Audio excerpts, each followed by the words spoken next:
Third graders, the easiest way to take your copier size paper and transform it into a square is by doing this. Okay, I'm going to take my paper, I'm going to take this corner down here in the lower right hand corner.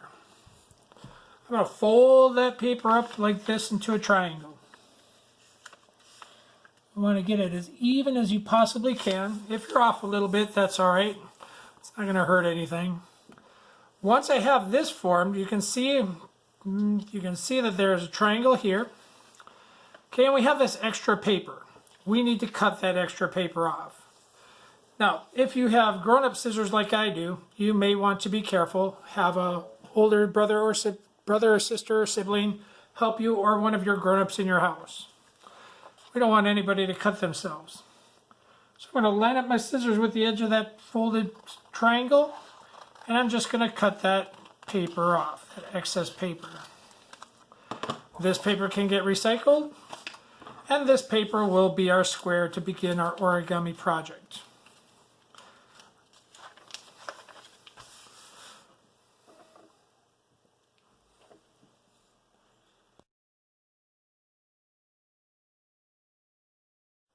Part of the work to create the origami swan, and we've already done it. When we folded this to cut that square out, okay, we have the first fold that we need. It's this fold from corner to corner. So please make sure if you don't have that, or you can't see it very well, please make sure you are folding your square piece of paper now from corner to corner just like that. You only have to do that once. Open it back up, and we're going to create what's called the kite fold. Now the kite fold is just as it sounds. It's going to turn out like a kite. So what I'm going to do is I'm going to grab the right hand corner of my paper. I'm going to peel that over, keeping this part nice and straight across. I'm going to line this part up and this part with the fold line from when I folded the paper the first time. So you want to make sure you keep that nice and straight. You might have to wiggle it a little bit down here at the tip to get that to work. The more accurate you fold this, the better your origami swan will look. Now, this part looks like a kite, but now we want to make this part look like a kite. So we're going to do the same thing on the left-hand side. We're going to take that paper, we're going to pull it over, and we are going to line it up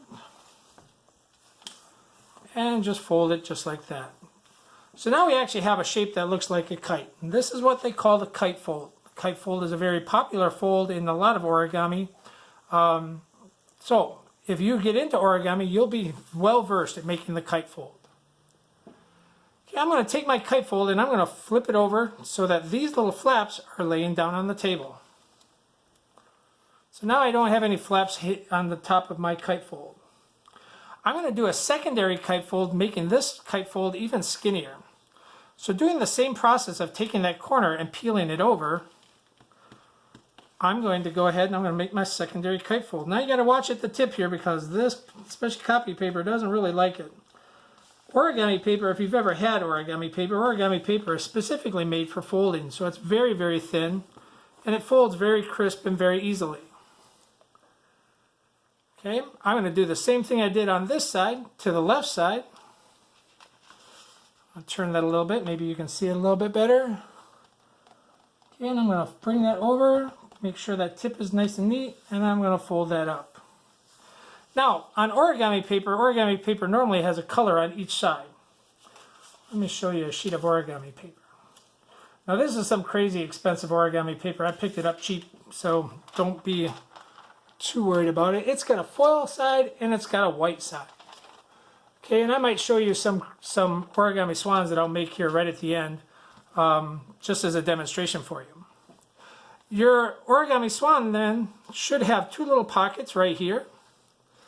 Okay, so if you have those two pockets, you have done it correctly. The next thing I'm going to do is we're going to create our swan now. Okay, now this part of the instruction is kind of funny, I guess. Okay, because this is your swan's head. This is your swan's butt. So what we want to do is we want to make your swan kiss his butt. So we're going to bend his head back all the way till he kisses his butt. When he kisses his butt, we're going to fold this part right here. We're going to crease that down really well. The next step then is to take the swan's head, because it's going to be the smaller part of him. We're going to take the swan's head right here. You can make it as big or as small as you want. I'm going to make mine come down just a little bit more than halfway. And I'm going to crease that really well too. Now if I let this go, he kind of bounces up. If I hold him up sideways to you, you're going to see he already looks like a bird. Okay, not quite like a swan, but he does look like a bird. Our next fold is to push this guy all the way down. And then we're going to fold it like this. We're going to fold it this way. So we're going to take it, we're going to fold it like this, back on itself. Okay, so I'm going to pick him up. I'm going to put my thumbs right near the middle and I'm going to push it together just like that. Crease up or pinch that front part so it stays down low. Now your swan is going to stand a little bit.